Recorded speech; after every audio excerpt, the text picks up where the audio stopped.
Polda Metro Jaya akan melimpahkan perkara dugaan korupsi yang menjerat mantan Jaksa Agung Muda Tindak Pidana Khusus, Jampitsus, Febria Adriansyah ke Kejaksaan Agung, Kejagung, secara bertahap. Pelimpahan berkas perkara akan dilakukan hingga selesai pada pekan ini.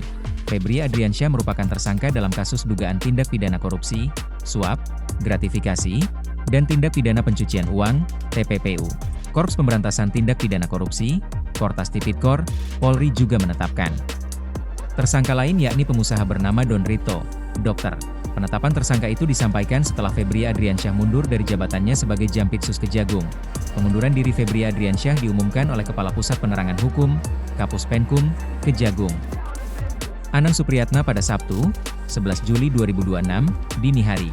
Tim gabungan Kortas Tipikor Polri bersama Polda Metro Jaya telah menggeledah 13 lokasi dalam kasus dugaan korupsi dan TPPU pada Rabu, 8 Juli 2026. Penggeledahan dilakukan atas dasar penyidikan terhadap sejumlah perkara yakni dugaan korupsi PLN Batubara, PT Asabri, dan Krakatau Steel.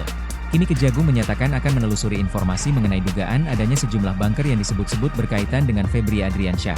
Namun, langkah Kejagung tersebut akan dilakukan berdasarkan kebutuhan penyidikan, bukan sekadar mengikuti opini yang berkembang.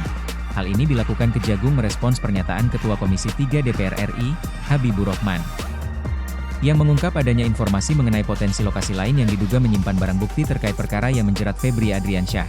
Dalam rapat panitia kerja, Panja, pengawasan kasus korupsi ex-Jampitsus Febria Adriansyah di Kompleks Parlemen, Senayan, Jakarta, Sabtu, 11 Juli 2026, Habibur Rahman menyebut dugaan tindak pidana yang melibatkan Febria sebagai salah satu mega korupsi karena besarnya barang bukti yang telah diamankan.